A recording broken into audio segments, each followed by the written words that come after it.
Hi friends, welcome back to മിയാനി kitchen. ഞാനിന്നിവിടെ non veg റെസിപ്പിയാണ് തയ്യാറാക്കാൻ പോകുന്നത്. ഒരു ഫിഷ് കറിയാണ് തയ്യാറാക്കുന്നത്. അപ്പോൾ ഇത് ഒരു 1/2 കിലോ മീനുണ്ട്. വറ്റ മീനാണ്. അതൊക്കെ ക്ലീൻ ചെയ്ത് തന്നെ വാങ്ങിയതാണ്. എന്നാലും പിന്നീട് നാരങ്ങയും ഉപ്പും എല്ലാം ഒഴിച്ച് നല്ലോണം കഴുകി വൃത്തിയാക്കി ക്ലീൻ ചെയ്ത് വെച്ചിരിക്കുന്നു. ഇതിനെ നമുക്ക് കറി വെക്കാം. അപ്പോൾ നല്ല ഓറഞ്ച് കളറിൽ തിക്ക് ഗ്രേവി ഒക്കെ ആയിട്ടുള്ള ഒരു ഫിഷ് കറി നമുക്ക് തയ്യാറാക്കാം. അപ്പം ഫിഷ് ഇവിടെ ഇരിക്കട്ടെ. നമുക്കിനി ഫിഷ് കറി വെക്കാനുള്ള മസാല തയ്യാറാക്കാം. മസാല തയ്യാറാക്കാൻ വേണ്ടി ചീനച്ചട്ടി അടുപ്പത്ത് വെച്ചിട്ടുണ്ട്. ഒരു 2 സ്പൂൺ വെളിച്ചെണ്ണ ഒഴിച്ചു. വെളിച്ചെണ്ണ ചൂടായിട്ടുണ്ട്. ഇനി നമുക്ക് ഇതിലേക്കൊരു 1/4 സ്പൂൺ ഉലുവയും 1/4 സ്പൂൺ കടുകും ഇട്ട് കൊടുക്കാം.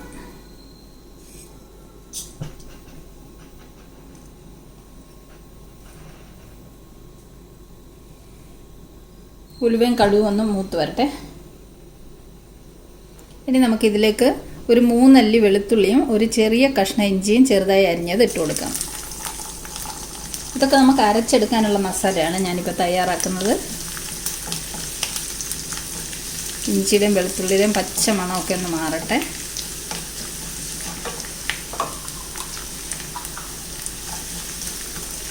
ഇനി ഇതിലേക്ക് നമുക്ക് ഒരു 1/2 സവാള അരിഞ്ഞത് ഇട്ട് കൊടുക്കാം.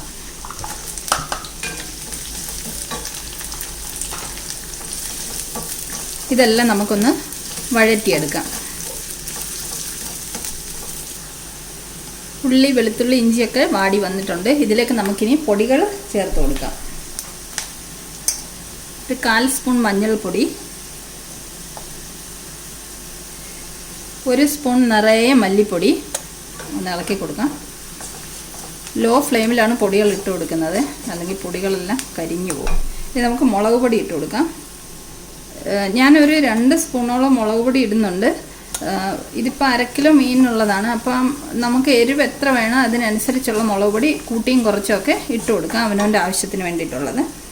പിന്നെ ഒരു സ്വല്പം കുരുമുളക് പൊടി ഇടുന്നുണ്ട്. ഇത്രയും മതി. അപ്പോൾ ഈ പൊടികളൊക്കെ ഒന്ന് മൂത്ത് വന്നിട്ടുണ്ട്. ഇതിലേക്ക് നമുക്ക് കുറച്ച് തേങ്ങ ആഡ് ചെയ്യാം. ഒരു 2 സ്പൂണോളം തേങ്ങാപ്പീര ഞാനിതിലേക്ക് ഇട്ട് കൊടുക്കുകയാണ്. ഇതും കൂടെ നമുക്കൊന്ന് ഇളക്കി മിക്സ് ചെയ്ത് തേങ്ങ കുറച്ചൊന്ന് മൂത്ത് വരുന്നവരെ നമുക്കൊന്ന് ഇളക്കി കൊടുക്കാം. തേങ്ങ നല്ലതുപോലെ വറുത്തെടുക്കൊന്നും വേണ്ട. കുറച്ചൊന്ന് നല്ലതുപോലെ ചൂടായി തേങ്ങയുടെ പച്ച ഇതൊക്കെ ഒന്ന് മാറി വരുന്നവരെ ഒന്ന് ഇളക്കി കൊടുത്താൽ മതി. അപ്പം ലോ ഫ്ലെയിമിൽ നമുക്കൊരു 2 മിനിറ്റ് തേങ്ങ ഒന്ന് മൂപ്പിച്ചെടുക്കാം. നമുക്ക് അരയ്ക്കാനുള്ള മസാലയൊക്കെ നല്ലതുപോലെ വഴറ്റിയെടുത്തിട്ടുണ്ട്. തേങ്ങയൊക്കെ കുറച്ചൊന്ന് വഴണ്ട് നല്ല പാകത്തിനായിട്ടുണ്ട്. അപ്പോൾ ഇത് നമുക്കിനി ഫ്ലെയിം ഓഫ് ചെയ്തിട്ട് ഇത് തണുക്കാൻ വെക്കാം. ഇത് തണുത്തതിന് ശേഷം നമുക്കിത് നല്ലതുപോലെ അരച്ചെടുക്കണം. അപ്പോൾ ഇത് തണുക്കുമ്പോഴത്തേക്ക് നമുക്ക് ബാക്കിയുള്ള ഒക്കെ ചെയ്യാനുള്ള സാധനങ്ങളൊക്കെ തയ്യാറാക്കി വെക്കാം.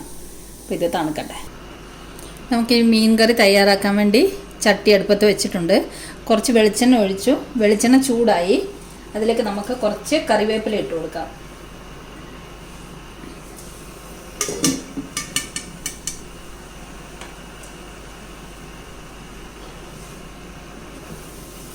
രണ്ട് പച്ചമുളക് ഇട്ട് കൊടുക്കാം.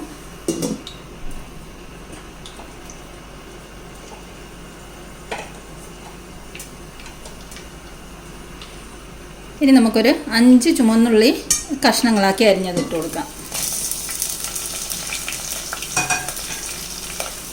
ഇതൊക്കെ നമുക്കൊന്ന് ഇളക്കി കൊടുക്കാം.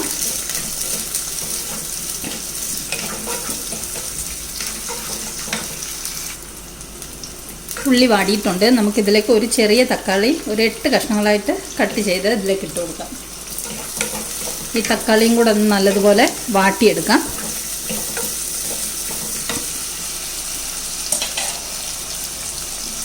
ഇതിലേക്ക് നമുക്ക് ഉപ്പിട്ട് കൊടുക്കാം. ഞാൻ 1 സ്പൂൺ ഉപ്പിടുന്നുണ്ട്. പിന്നെ നമുക്ക് ലാസ്റ്റ് നോക്കിയിട്ട് ഉപ്പ് കുറവാണെങ്കിൽ വീണ്ടും ചേർത്ത് കൊടുക്കാം. അപ്പോൾ ഈ ഉള്ളിയും തക്കാളിയും എല്ലാം കൂടെ നല്ലതുപോലെ നമുക്ക് വാട്ടിയെടുത്തുകൊണ്ട് വരാം.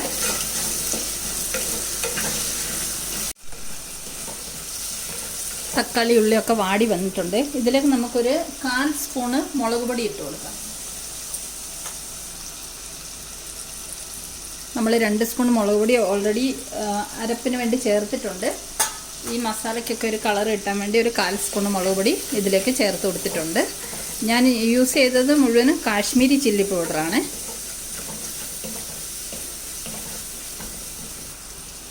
നമ്മൾ അരയ്ക്കാൻ തയ്യാറാക്കി വെച്ചിട്ടുള്ള മസാലയൊക്കെ തണുത്തിട്ടുണ്ട്. അത് നമുക്ക് അരച്ചു കൊണ്ടുവരാം. ഇതിലേക്ക് ഒരു 3 കഷ്ണം പുളി ഞാൻ കഴുകി ചൂടുവെള്ളത്തിൽ ഇട്ട് വെച്ചിട്ടുണ്ടായിരുന്നു. അത് വെള്ളത്തോടു കൂടി നമുക്കിതിലേക്ക് ഒഴിച്ചു കൊടുക്കാം. പിന്നെ പുളിയൊക്കെ കുറച്ച് കൂടുതൽ വേണ്ടിയവർക്ക് പുളി കൂടുതലിടാം. ഞാനൊരു 3 കഷ്ണം പുളിയാണ് ചേർത്തിരിക്കുന്നത്. ഇതൊന്ന് നല്ലതുപോലെ തിളയ്ക്കട്ടെ. പുളിവെള്ളം ഒഴിച്ചതൊക്കെ തിളച്ചിട്ടുണ്ട്. ഇതിലേക്ക് നമുക്ക് അരപ്പ് ചേർക്കാം. നമ്മൾ തയ്യാറാക്കി വെച്ച മസാലയൊക്കെ അരച്ചു കൊണ്ടുവന്നിട്ടുണ്ട്. അത് ചേർത്ത് കൊടുക്കാം. ഇളക്കി മിക്സ് ചെയ്യാം.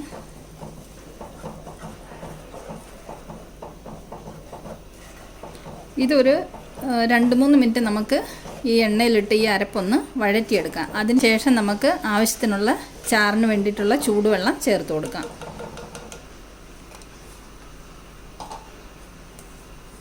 ഒരു 2-3 മിനിറ്റ് നമുക്കിത് ഇളക്കി കൊടുക്കാം. നമ്മുടെ അരപ്പൊക്കെ 2-3 മിനിറ്റ് ഒന്ന് എണ്ണയിൽ കിടന്നൊന്ന് വഴണ്ട് വന്നിട്ടുണ്ട്.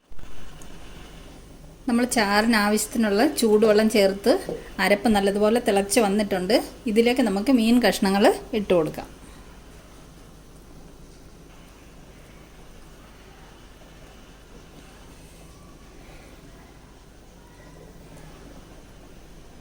ഓരോന്നോരോന്നായിട്ട് കൈ കൊണ്ടെടുത്തിട്ട് കൊടുക്കാം. നല്ല മാംസത്തിന് നല്ല ഉറപ്പുള്ള മീനാണ്. അപ്പം നമ്മൾ കടുക് അരച്ച് ചേർക്കുന്ന എന്തിനാന്ന് വെച്ചാൽ മീനിൻ്റെ കഷ്ണങ്ങൾക്കൊക്കെ നല്ല ഉറപ്പ് കിട്ടാൻ വേണ്ടിയിട്ടാണ്.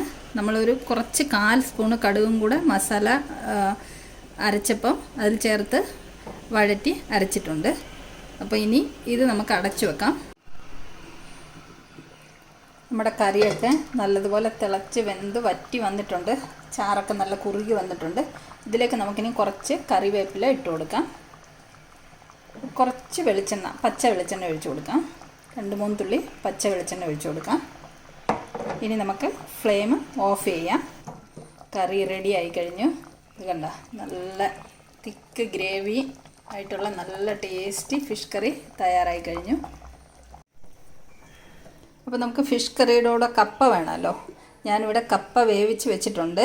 അപ്പോൾ ഇനി നമുക്കിതിന് അരപ്പ് തയ്യാറാക്കി കൊണ്ടുവരാം. ഞാൻ കപ്പയ്ക്ക് അരയ്ക്കാൻ വേണ്ടിയിട്ട് തേങ്ങ, വെളുത്തുള്ളി, ജീരകം, പച്ചമുളക്, കറിവേപ്പില, മഞ്ഞൾപ്പൊടി ഇത്ര എടുത്ത് വെച്ചിട്ടുണ്ട്. ഇത് നമുക്ക് അരപ്പിന് വേണ്ടിയിട്ടുള്ളത്